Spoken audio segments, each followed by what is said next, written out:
Welcome to YouTube channel बेटा Tiwari sir की पाठशाला। तो बच्चों, आज हम 10th क्लास मैथमेटिक्स में कौन सा एक्सरसाइज करने जा रहे हैं? 3.2 का इंट्रोडक्शन और सॉल्व एग्जाम्पल करेंगे। इसके बाद एक्सरसाइज करेंगे। तो बेटा हम क्या पढ़ रहे हैं? हम solution of linear equation in 2 variable पढ़ रहे हैं।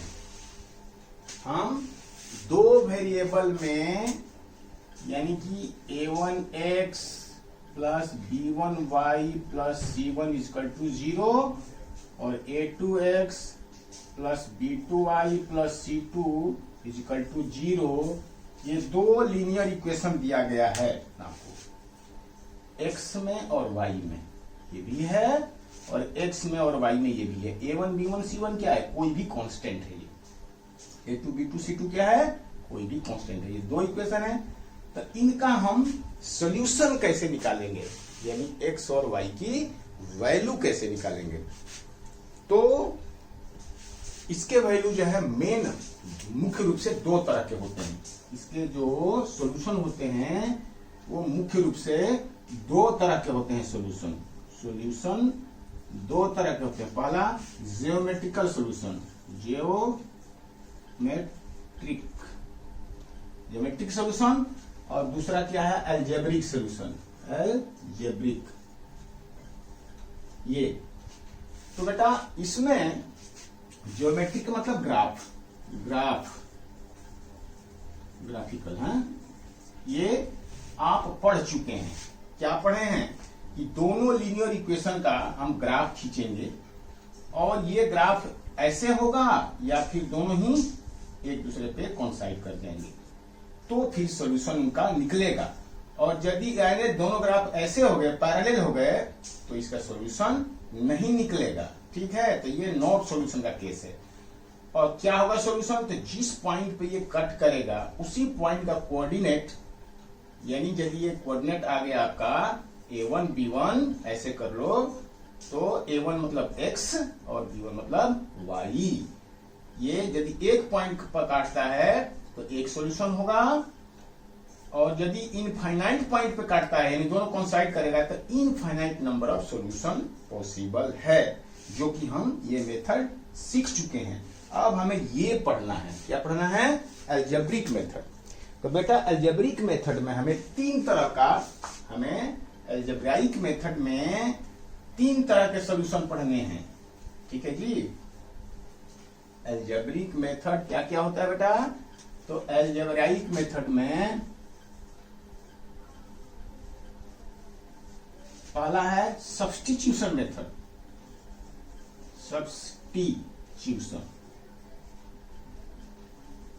Substitution method.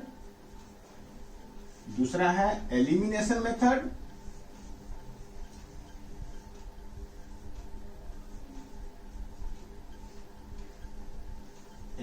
मेथड, और तीसरा है cross multiplication method, cross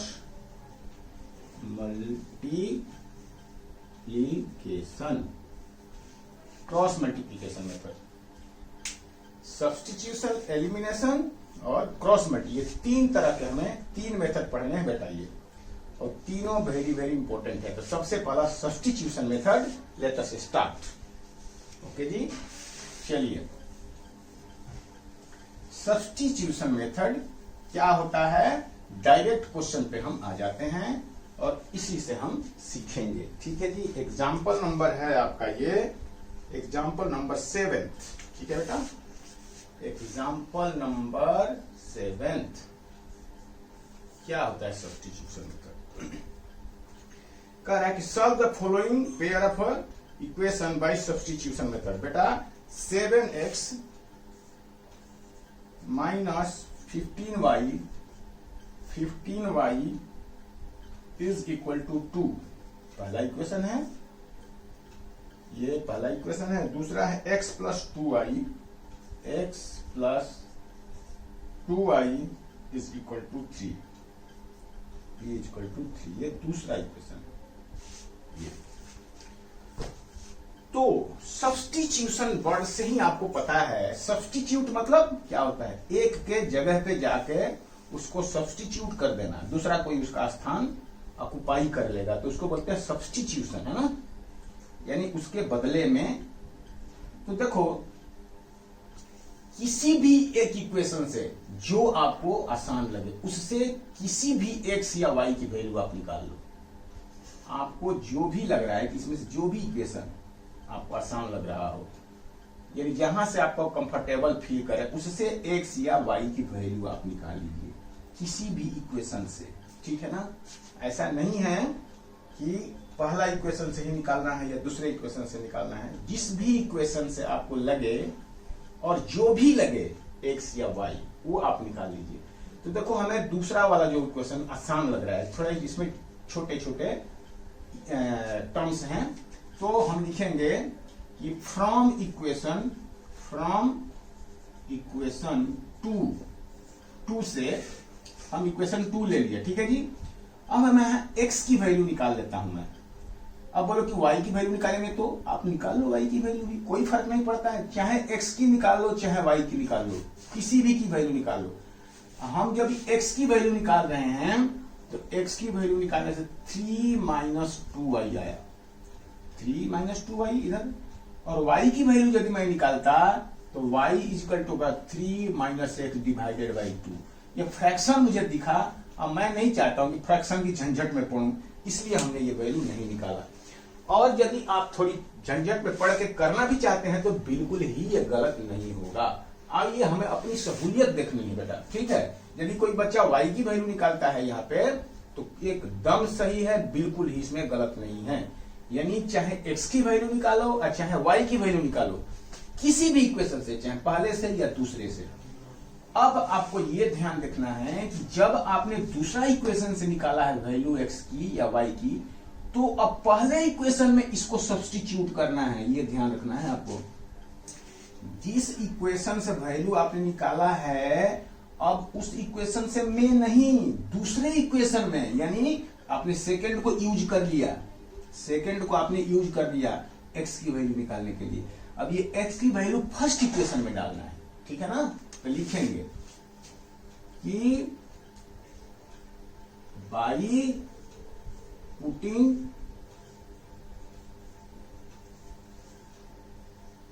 the value of x in equation 1, ये आपको ध्यान रखना है। 2 से जब आपने वैल्यू निकाला है तो 1 में रखेंगे, और यदि आप 1 से निकाले होते ये वैल्यू तो फिर 2 में रखेंगे।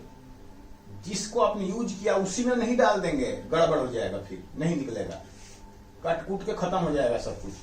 तो ये ध्यान रखना है, पहले आपको जिसको यूज करना है उस वैल्यू को सब्स्टिट्यूट करना है दूसरे इक्वेशन में। तो चूंकि दूसरे से हमने निकाला है तो पहले में डालूंगा। तो चलिए पहले में 7, देखिए 7, और x की जगह पर अब क्या लिखोगे, x की जगह पर ये वैल्यू डालोगे, ये x की जगह पर डालोगे 3 - 2y, और -15, y तो y ही रहेगा क्योंकि y की वैल्यू तो हम नहीं निकाले हैं ना, तो x की वैल्यू निकाले हैं। तो 15y इज इक्वल टू 2। इससे फायदा क्या हुआ, इससे फायदा ये हुआ कि जहां हमारे पास में x और y में 2 वेरिएबल था, x और y, अब हमारा सिर्फ एक ही वेरिएबल बन गया, सिर्फ y, देख रहे हैं ना, सिर्फ y बन गया, x खत्म हो गया। इसको बोलते हैं सब्स्टिट्यूशन।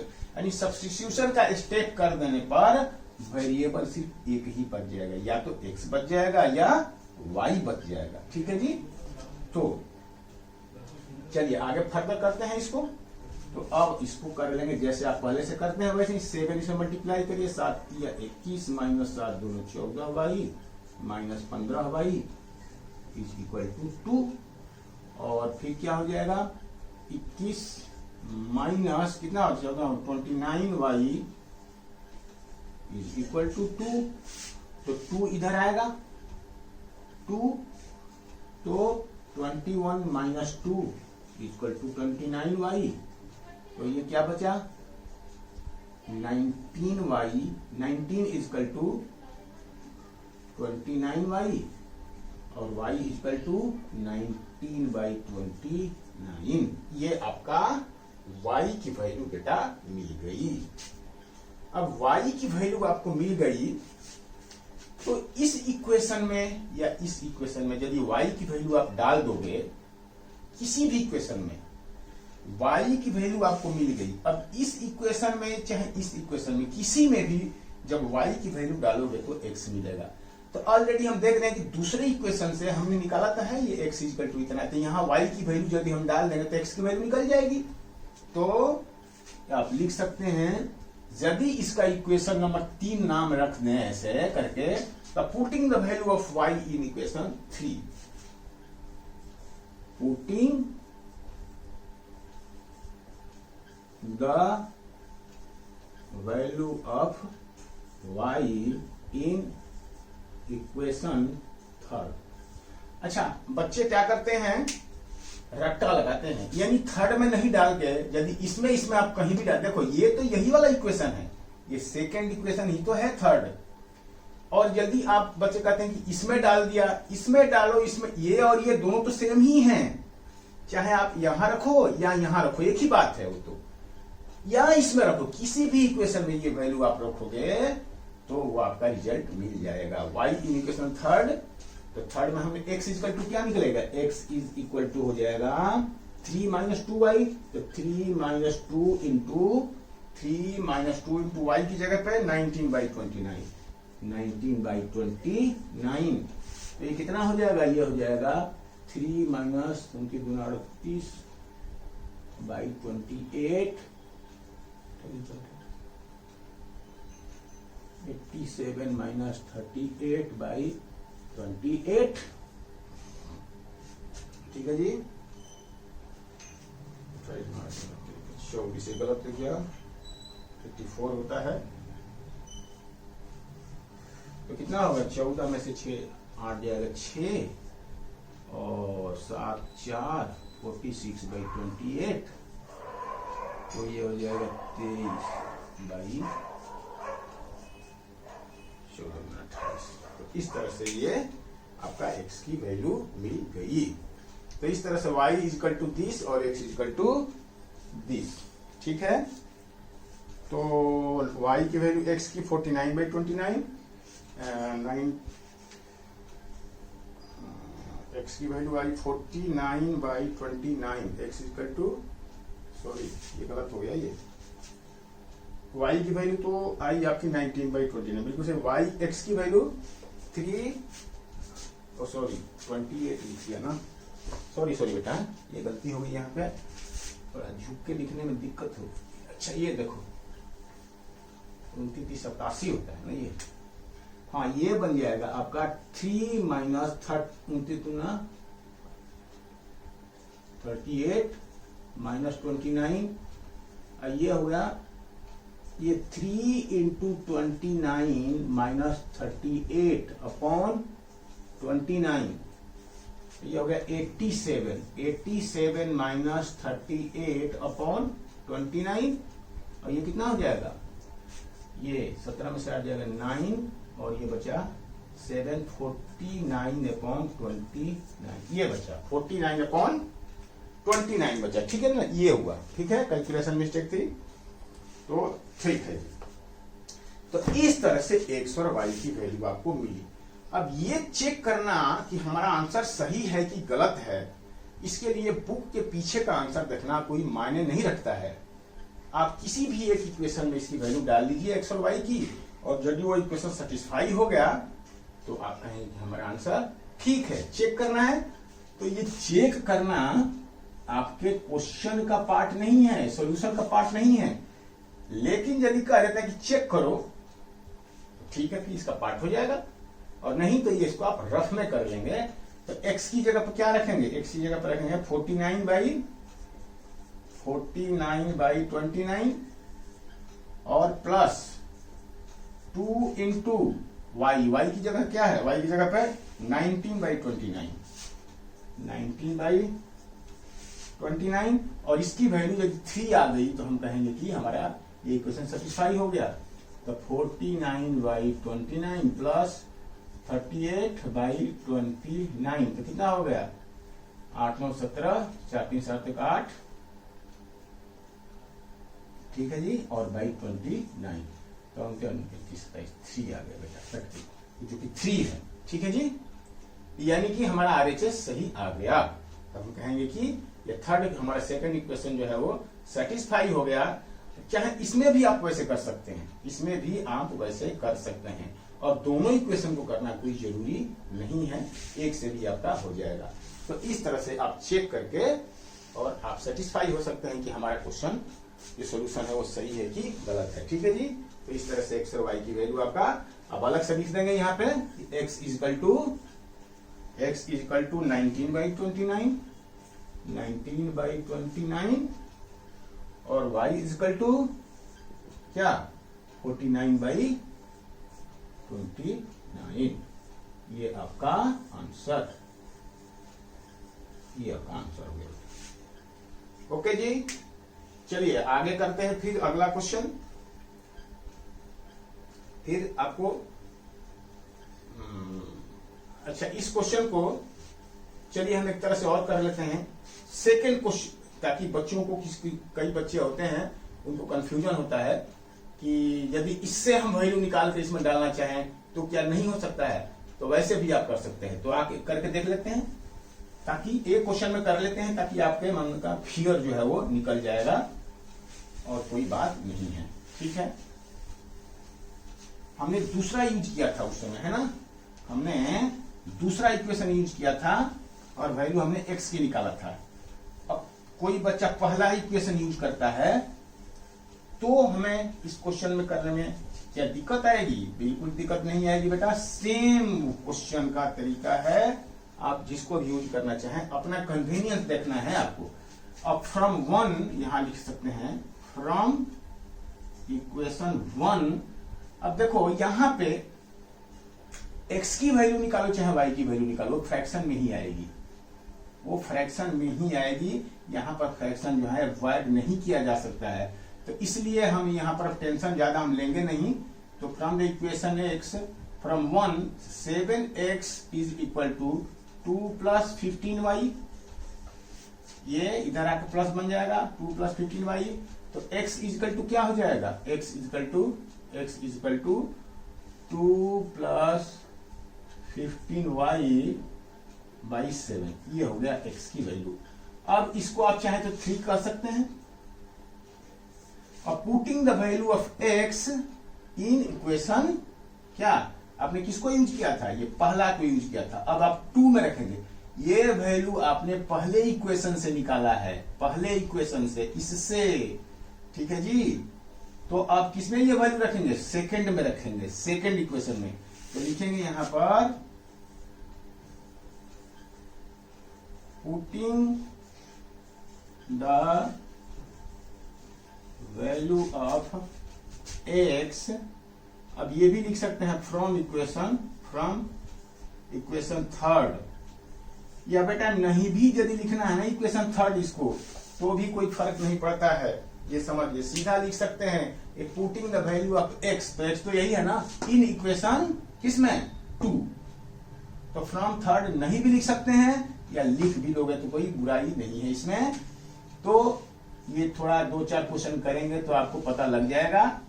तो putting the value of x from equation in equation क्या, इक्वेशन 2। ये 1 से वैल्यू निकाला है ना आपने, ये 1 से, ये तो अब हम 1 से निकाला तो इसमें 2 में रखेंगे। तो क्या लिखोगे? x की जगह पर क्या लिखोगे? तो 2x की जगह पे लिखोगे 2 + 15y, 2 + 15y/7, 2 + 15y + 2y equal to 3। अब देखिए ये इक्वेशन y में कन्वर्ट हो गया। अब ये जो 2 वेरिएबल था, अब इसमें एक ही वेरिएबल रह गया, सिर्फ y, बस। तो जब वैल्यू सब्स्टिट्यूट कर देंगे आप, तो अब एक वेरिएबल में बन जाएगा, वो 2 वेरिएबल नहीं रह जाएगा। तो चलिए अब ये बात, इसके बाद आप सिंप्लीफाई कर सकते हैं इसको, ये तो आपको मालूम है। यहाँ एलसीएम 7 लेंगे, 7 और 2 + 15y + 7 × 14y इक्वल टू 3। और 7 को आप चाहें तो यहां से हटा के और यहां कर दीजिए। अब देखो मैं बोर्ड पे पढ़ा रहा हूं, मेरे पास ऑप्शन है कि मिटा के लिख दूंगा, लेकिन आपके पास ऑप्शन नहीं है बेटा मिटा के, नहीं कट करना पड़ेगा, तो इसलिए आप कट कुट मत करिए, आप अगले स्टेप में लिखिए, ठीक है। हाँ तो ये बना कितना बेटा हो गया, ये 2 प्लस ये कितना हो गया 29y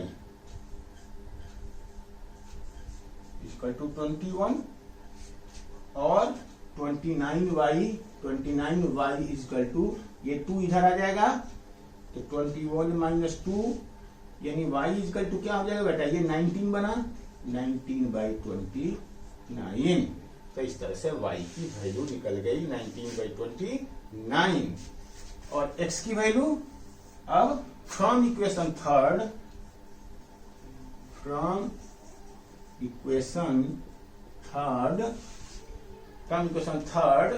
x equal to 2 plus 15 into y की जगह पर ये वैल्यू रखोगे 19/29, तो 19/29 डिवाइडेड बाई 7, ठीक है जी। तो क्या लिखोगे यहाँ पे, यहाँ लिखोगे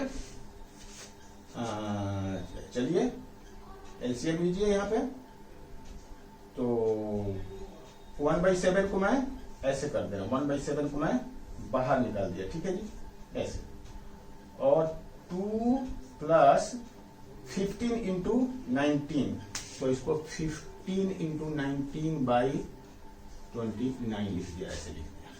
अब इसको आप सॉल्व कर लीजिए, तो इसको सॉल्व करेंगे तो क्या बनेगा 1/7 और 29 दूनी 58,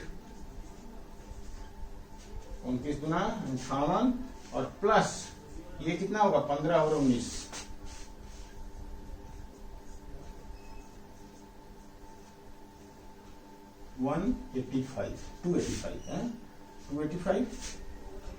टू एटी फाइव अपॉन 29, यानी ये कितना होगा 1/7 इंटू कितना हो जाएगा 8 5 13 और 8 5 13 8 5 13 8 5 13 1 14 2 3/29। अब क्या ये 29 से कटेगा, ये देखते हैं। 343 आया, 343 29 से कटेगा या 7 से कटेगा, ये 7 से कट जाना चाहिए, 7 28 7 9 ठीक है, 7 से डायरेक्ट कटाओ, 7 28 और 7 9 यानी 49/29, ये आ गया आपका किसकी वैल्यू, x की वैल्यू आ गई। तो इस तरह से आपने देखा कि x और y की वैल्यू हम ऐसे भी निकाल सकते थे। ये जस्ट आपको समझाने के लिए मैंने एक ही क्वेश्चन को दो तरह से किया।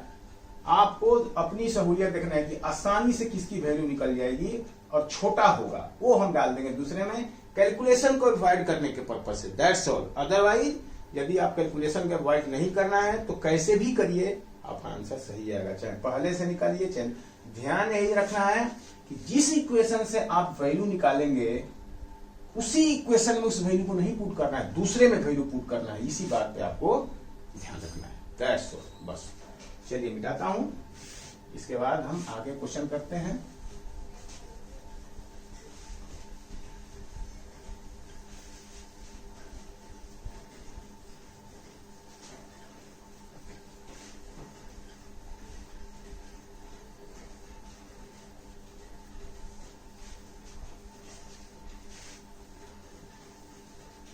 तो एग्जाम्पल नंबर 7 था बेटा ये। अब पढ़ते हैं एग्जाम्पल नंबर 8। एग्जाम्पल नंबर 8 क्या कह रहा है, 8 में ये कह रहे हैं कि पीछे के जो क्वेश्चन दिए गए हैं exercise 3.1 by method of substitution से उनको सॉल्व करना है। तो देखो बेटा पीछे का इक्वेशन आप देख लेना क्या है, बाकी वो इक्वेशन क्या था, तो वो इक्वेशन था एस और टी में यह तरह से जो बुक में ये दो है S minus 70 plus 42 equal to 0। ये पहला इक्वेशन है। और दूसरा है S minus 3t, S minus 3t is equal to 6, ये इक्वेशन नंबर 2। पीछे आपने एप्लीकेशन का क्वेश्चन जो पढ़ा है उससे ये इक्वेशन बने हैं। अब ये दोनों इक्वेशन हमने तो देख के सब एग्जाम्पल से लिख लिया, ये कोई जरूरी नहीं है इस तरह की चीजें, मतलब क्वेश्चन आपको दिया रहेगा तो इस तरह से ये दो इक्वेशन है, एस माइनस 70 प्लस 42 और S minus 3t equal to 6। अब ये दोनों क्वेश्चन को सब्स्टिट्यूशन मेथड से आपको सॉल्व करना है बेटा। तो देखिए अब इसमें बेटा एस और टी दो वेरिएबल है। इसमें क्या है, एस एंड टी दो वेरिएबल है। पहला जब हमने क्वेश्चन किया था उसमें एक्स और वाई दो वेरिएबल था, इसमें एस और टी दो वेरिएबल है। एस और टी की वैल्यू निकालनी है हमें। अब देखो दूसरा हमें देखने में छोटा लग रहा है, तो फ्रॉम इक्वेशन 2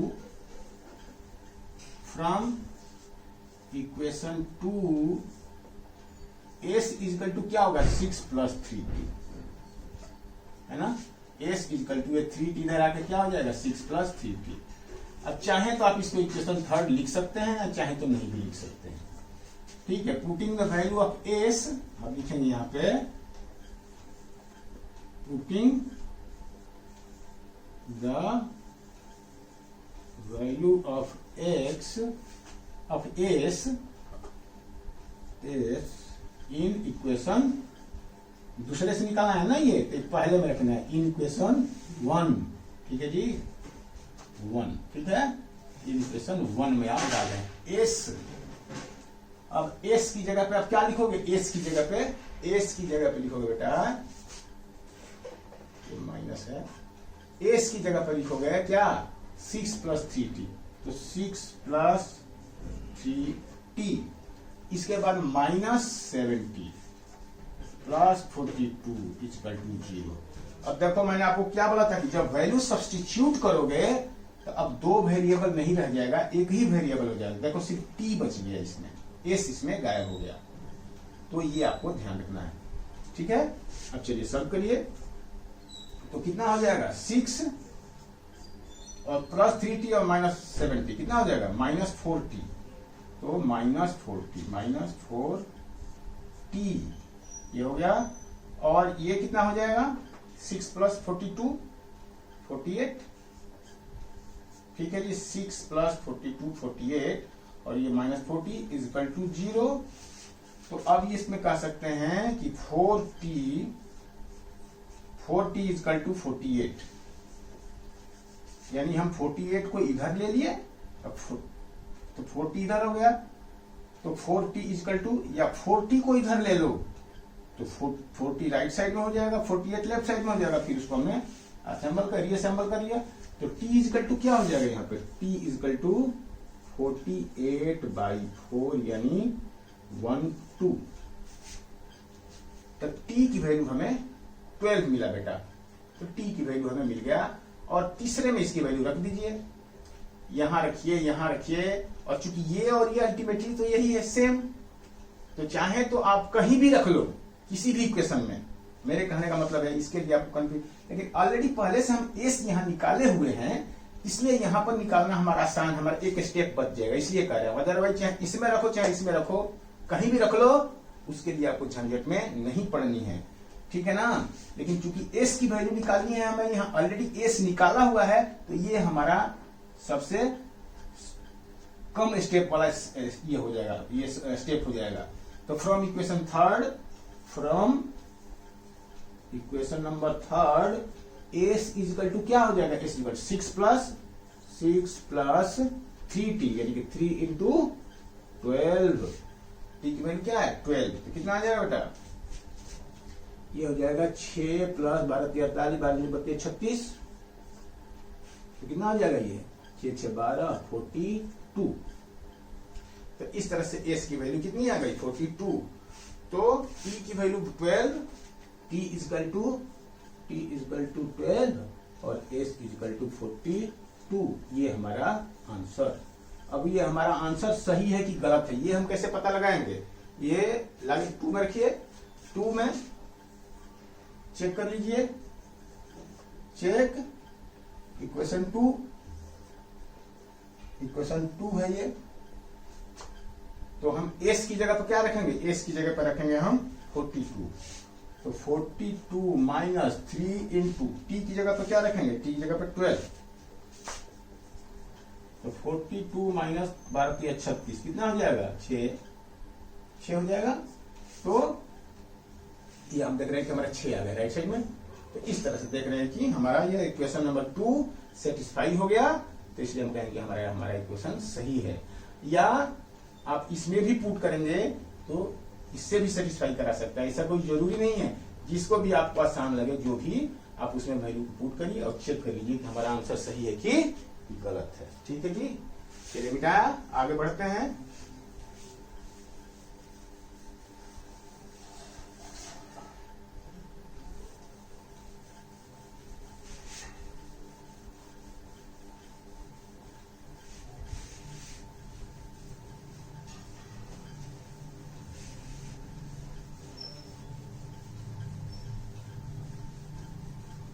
अब है हमारा एग्जांपल नंबर 9।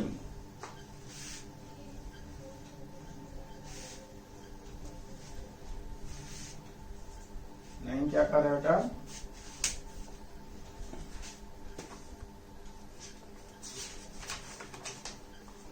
एग्जाम्पल नंबर 9 का रहा है, let us consider example 2 in section this 3.3 the cost of 12 pencil and 3 eraser 9। ये भी इक्वेशन आपने पीछे बनाया हुआ है बेटा। यानी 2 इक्वेशन है।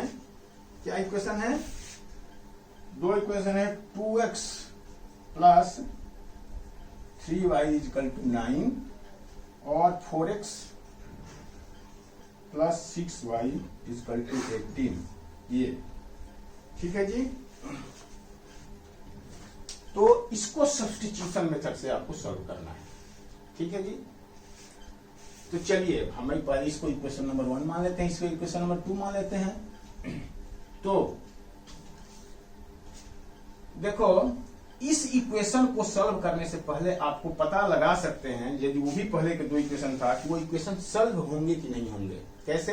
a1/a2, a1/a2, b1/b2, c1/c2, ये तीनों ही निकाल करके आप ये पता लगा सकते हैं इसके सॉल्यूशन का नेचर क्या होगा। सॉल्यूशन होगा तो एक सॉल्यूशन होगा, या बहुत सारे सॉल्यूशन होंगे, या सॉल्यूशन नहीं होगा। ये आप पता लगा सकते थे। 2 पहले जो आपने किया उसमें भी पता लगा सकते हैं, इसमें भी। देखो इसमें a1/a2 क्या है? 2/4, b1/b2 क्या है? 3/6 और c1/c2 क्या है? 9/18। ठीक है जी। तो अब हम देख रहे हैं कि ये भी 1/2 आया, ये भी 1/2 आया, ये भी 1/2 आया, ये 1/2 1/2। तो a1/a2, b1/b2 और c1/c2 तीनों इसमें इक्वल आ गए। तो तीनों इक्वल आता है तो क्या होता है? दोनों लाइन पैरेलल होती है, यानी उसमें सॉल्यूशन नहीं निकलता है। उसमें सॉल्यूशन नहीं निकलता है। तो यहां सॉल्यूशन हमारा नहीं निकलेगा ये। ठीक है। तो नहीं निकलेगा तो क्या प्रॉब्लम आएगी, ये हम देखते हैं अब इसमें। भाई हमने तो सब्स्टिट्यूशन मेथड से, जैसे इससे x की वैल्यू निकाल के इसमें डालो, आप डालिए, और डालने के बाद सॉल्यूशन तो हमारा आगे बढ़ेगा। देखते हैं कि नहीं निकलेगा सॉल्यूशन तो क्या प्रॉब्लम आ रही है, ये हम इसमें चेक करते हैं। ठीक है बेटा। तो चलिए, ये तो मेरे को पता चला कि नहीं निकलेगा सॉल्यूशन, लेकिन ऐसे कह देने से तो काम नहीं चलेगा। आपको सॉल्व करके दिखाना पड़ेगा कि प्रॉब्लम कहां आई, क्यों नहीं सॉल्यूशन निकल रहा है। तो अब देखो, फ्रॉम 1 निकालो। फ्रॉम 1 क्या है? छोटा है ये। अच्छा, इस इक्वेशन को चाहे तो आप छोटा कर सकते हैं, क्योंकि देखो इसमें 2 2 2 इसमें कॉमन आ रहा है। ठीक है। तो इस इक्वेशन 2 में यदि 2 बाहर निकाल लो तो ये क्या आ जाएगा? 2x plus 3y is equal to 9 equal to 18। ये कट के 9 आ गया। कहने का मतलब ये भी वही इक्वेशन बन गया, 2x plus 3y equal to 9। यानी दूसरा भी यही इक्वेशन बन गया जो पहला है। तो हर बार बेटा होगा ऐसा, हर बार ऐसा होगा कि यदि, नहीं सॉरी मैंने गलत बोल दिया बेटा, गलत बोल दिया, I am very sorry. A1/A2, B1/B2 और C1/C2 तीनों जब इक्वल होता है तो पैरेलल नहीं होता है, दोनों कॉन्साइड कर जाती है, वो दोनों लाइन कॉन्साइड कर जाती है। ठीक है, बोलते बोलते दिमाग में से उल्टी पुल्टी बातें हो जाती हैं। जब A1/A2, B1/B2 और C1/C2 तीनों इक्वल होती है तो उसमें क्या होता है, याद करो आप पीछे कंडीशन। यदि A1/A2 is not equal to B1/B2 तो इस केस में एक सॉल्यूशन निकलेगी, दोनों लाइन ऐसे होगा, है ना। और A1/A2 not equal to B1/B2 है, तब हमें यदि C1/C2 आ गया तो इस केस में दोनों लाइन ऐसे हो जाती है बेटा, ऐसे ऐसे हो जाती है, दोनों लाइन कॉन्साइड कर जाती है, तो इसमें मेनी सॉल्यूशन हो जाता है। और A1/A2 is equal to B1/B2 but not equal to C1/C2 है, तो इस केस में कोई सॉल्यूशन नहीं निकलता है, दोनों लाइन पैरेलल हो जाती है। ठीक है ना, इस केस में तो A1/A2, B1/B2, C1/C2 तीनों इक्वल है। ठीक है, यहां पर हमने, तो इस केस में क्या होगा, मेनी सॉल्यूशन निकलेगा इसमें, मेनी मतलब इनफाइनाइट नंबर ऑफ सॉल्यूशन निकलेगा यहाँ पे, है ना, हमसे गलत बोला गया। तो अब देखते हैं कि जब मेनी सॉल्यूशन निकलेगा तो कहने का मतलब हमने तो x की एक वैल्यू सीखा और एक y की एक वैल्यू सीखा, तो मेनी सॉल्यूशन कैसे निकल सकता है, इस किस नेचर का इसका सिंप्लीफिकेशन होगा, ये हम इस चीज को चेक करते हैं। तो देखो अब यहां पर चलिए ये दोनों इक्वेशन सेम बन गया, आप समझ रहे हैं ना। इस इक्वेशन को भी हम सिंप्लीफाई कर दिया हमने, क्योंकि देख रहे दो कॉमन निकल गया, तो दो कॉमन निकलने से लेफ्ट साइड और राइट साइड से 2 कट के अल्टीमेटली सेकंड इक्वेशन भी पहला इक्वेशन ही बन गया। तो जब बेटा इस तरह से दो इक्वेशन सेम बन जाए तो इनफाइनाइट सॉल्यूशन ही होगा। जब दोनों इक्वेशन सेम बन जाए तो दोनों ही इक्वेशन से इनफाइनाइट सॉल्यूशन ही होगा, ये निश्चित है। अब पीछे भी आपने कर चुके हैं। तो अब है कि जब हम करते हैं सॉल्यूशन तो किस टाइप का इक्वेशन आएगा कि हम कहेंगे कि दोनों में इनफाइनाइट सॉल्यूशन आएगा, किस टाइप का नेचर होगा। हमने तो पढ़ा है कि सॉल्यूशन सॉल्व करेंगे तो एक x की वैल्यू निकलेगी, एक y की वैल्यू निकलेगी, दो वेरिएबल और दो इक्वेशन, तो एक एक वैल्यू निकली, एक x की और y की। तो ये थोड़ी एक नई एक्सपीरियंस वाली चीज है बेटा, कि जब आप सॉल्व करते करते कैसे आपको पता चलेगा कि x की वैल्यू और y की वैल्यू मेनी होगी, इनफाइनाइट सॉल्यूशन होगा। तो कहने का मतलब है ना कि यहाँ पर 2x + 3y = 9, 2x + 3y = 9, यही दोनों इक्वेशन है। ठीक है बेटा, तो मैं इस बीच वाली चीज को मिटा देता हूं, ताकि नहीं भी आप करेंगे, इसको सॉर्ट करेंगे तो भी कोई फर्क नहीं पड़ता है, ये याद रखना। आप नहीं भी इसको सॉर्ट करो, आप वैसे ही रखिए एज इट इज, तो भी कोई फर्क नहीं पड़ेगा। लेकिन अब चूंकि हमें पता है कि थोड़ा छोटा हो गया तो हमने कर दिया, कर सकते हैं, कोई प्रॉब्लम नहीं है। तो देखो पहले इक्वेशन से निकालो, फ्रॉम इक्वेशन 1 चाहे x की वैल्यू निकालो चाहे y की वैल्यू निकालो। तो 2x = 9 - 3y = 9, 9 - 3y = 9। तो x क्या हो जाएगा यहाँ पर, x = 9 - 3y/2, यही होगा ना, 9 - 3y/2। अब इसको हम थर्ड इक्वेशन रख देते हैं नाम। तो पुटिंग द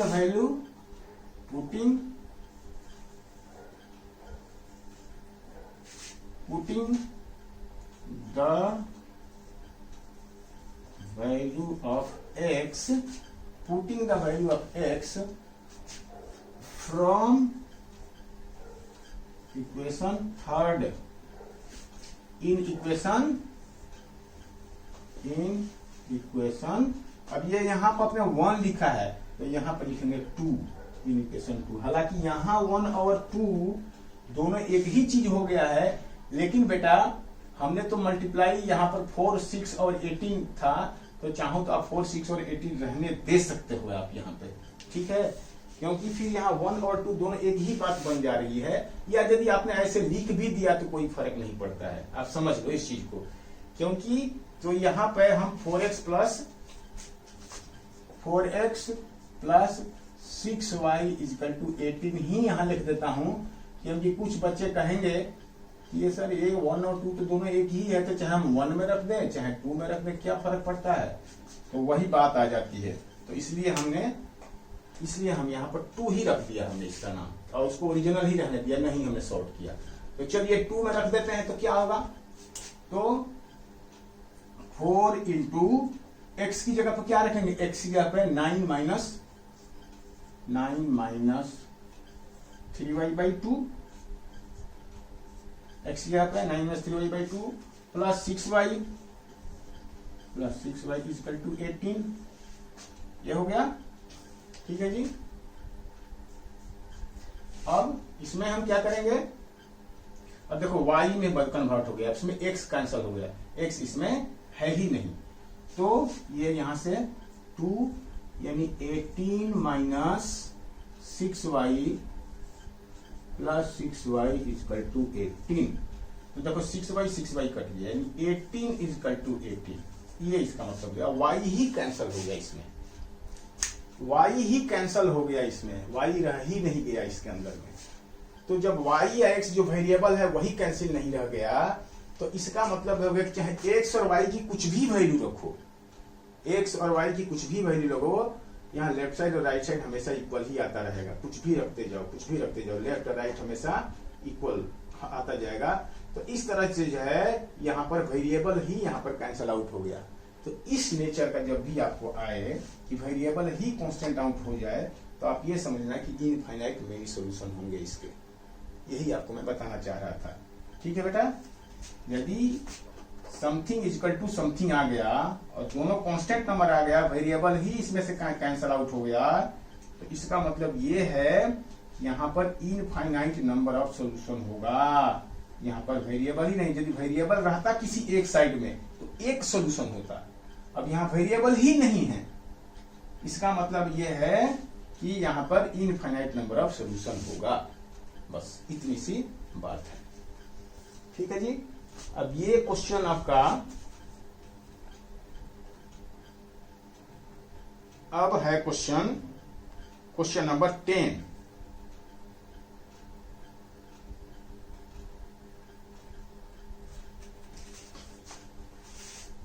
तो आप क्वेश्चन नंबर 10 क्या बोल रहा है,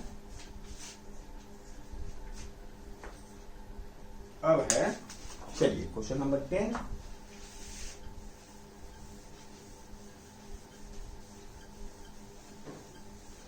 कोई भी नंबर यदि 6/6 equal to 6, 7 equal to 7, 8 equal to 8, 9 equal to 9 ऐसे आया है, और ये समझना कि उसमें वेरिएबल ही नहीं रह गया, कैंसल आउट हो गया, तो आप समझना कि इनफाइनाइट सॉल्यूशन होंगे यहाँ पर। बस आपको ये चीज समझ के याद रखना है, इससे ज्यादा आपको नहीं जानना है यहाँ पे। अब देखो क्वेश्चन नंबर 9th एग्जाम्पल जो है, एग्जाम्पल नंबर 10th क्या कह रहा है कि इसमें भी let us consider the example पीछे का दिया हुआ है, जो लीनियर इक्वेशन क्या है, x plus 2y is minus 4 equal to 0, और 2x plus 4y minus 12 is equal to 0। ये दूसरा इक्वेशन, ये पहला है और ये दूसरा है। और बेटा ये कह रहा है कि इसको सॉल्व करिए बाय सब्स्टिट्यूशन मेथड, ठीक है जी। तो चलिए अब देखिए, यहां पर भी आप यदि चाहें तो इस इक्वेशन को आप सॉल्व कर सकते हैं, छोटा बना सकते हैं, क्योंकि 2 2 2 इसमें क्या आएगा, कॉमन आ जाएगा। और नहीं भी जो करना चाहे तो नहीं भी कर सकते हैं, यदि करना चाहे तो कर सकते हैं, नहीं करना चाहे तो मत नहीं कर सकते हैं, आपकी मर्जी। तो मैं नहीं करता हूं, मैं ऐसे ही छोड़ देता हूं, तो फिर देखते हैं कि क्या होता है आगे, ठीक है। होगा कुछ नहीं, बस थोड़ा सा बड़ा नंबर रहेगा तो थोड़ा सा कैलकुलेशन हमारा बड़ा होगा, नंबर बड़े बड़े आएंगे, इतना ही फर्क पड़ेगा और कुछ नहीं। तो from equation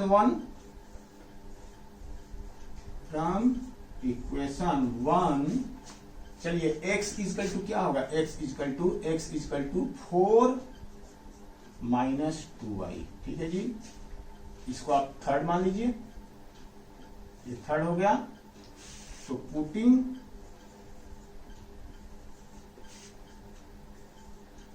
putting the value of x from third in equation किसमें, 2 में, इन इक्वेशन 2। तो 2 इंटू x, तो x की जगह पर क्या लिखोगे, x की जगह पर 4 माइनस 2y, तो 4 माइनस 2y और plus 4y minus 12 is equal to 0 आ गया। ठीक है जी, प्लस माइनस 12 इजकल टू 0 आ गया। अब बेटा इसमें देख रहे हैं कि सिर्फ y रह गया, 2 वेरिएबल से ये एक वेरिएबल में कन्वर्ट हो गया। तो अब क्या करेंगे इसको, 8 minus 4y plus 4y minus 12 is equal to 0। तो देखो 4y तो कट गया, यहां भी 8 इजकल टू 12 आ गया। 8 माइनस 12 कहो ऐसे, 8 माइनस 12 इजकल टू 0 आया ना, 8 माइनस 12 इजकल टू 0 आया, यानी कि 8 इजकल टू 12 आ गया। तो आप ये कह सकते हैं कि 4 से 4 2 जा और 4 3 जा, 12 4 8। तो इस तरह से देख लू मैं, थोड़ा सही है ना, हाँ जी ठीक है। अब बताओ बेटा कि क्या 2 3 के इक्वल कभी हो सकता है, 2 3 के इक्वल कभी पॉसिबल है कि हो सकेगा, या इसको नहीं भी ऐसे भी कर सकते हैं इसको कि 4 माइनस 12 बचा is equal to 0, 8 minus 12 is equal to 0, तो क्या माइनस 4 इजकल टू 0 ये आ गया। अब माइनस 4 कभी 0 के इक्वल हो सकता है, नहीं हो सकता है, या 4 इजकल टू 12 वो भी अब सही था, ये भी, या तो आप ये भी ऐसे भी कर सकते हैं कि 8 इजकल टू 12, तो 4 2 जा 4 3 जा 2 इजकल टू 3, माइनस 4 या तो 2 इजकल टू 3 हुआ या माइनस 4 इजकल टू 0 हो गया, एक भी है। लेकिन क्या ये स्टेटमेंट सही है, देखो वेरिएबल तो यहां भी कैंसिल हो गए, वेरिएबल नहीं है, लेकिन जो ये स्टेटमेंट आया ये ही स्टेटमेंट ही गलत है। माइनस 4 कभी 0 के इक्वल होता है, या 2 कभी 3 के इक्वल होता है, नहीं होता है, नहीं होता है, इसका मतलब इस इक्वेशन को सॉल्व नहीं किया जा सकता है। इस टाइप का स्टेटमेंट आया है, जो स्टेटमेंट जो पॉसिबल नहीं है। देखो जिसमें इनफाइनाइट सॉल्यूशन था उसमें 18 इजकल टू 18 आया था, या 16 इजकल टू 16 आ गया, या 15 इजकल टू 15 आ गया, 15 इजकल टू 15 आ गया, कुछ भी। तो इसका मतलब है इसमें इनफाइनाइट सॉल्यूशन, ये पॉसिबल तो है ना, ये पॉसिबल तो है ये, लेकिन इसमें x और y नहीं है, तो पॉसिबल है यानी मेन सॉल्यूशन। लेकिन यदि इस तरह का आ गया जो स्टेटमेंट ही सही नहीं है, तो इसे लिखोगे ये false statement, so there is no solution. तो इसमें लिखोगे solution is not possible since result is not possible, so no solution is possible। इस तरह से फिर आपका ये आंसर होगा। तो बेटा इस तरह से आपका ये सॉल्व एग्जाम्पल। अगले वीडियो में एक्सरसाइज 3.3 करते हैं, तब तक के लिए हमें यही इजाजत दीजिए। Thank you, all the best, God bless you बेटा। Please like share and subscribe my video. Thank you बेटा, थैंक यू वेरी मच।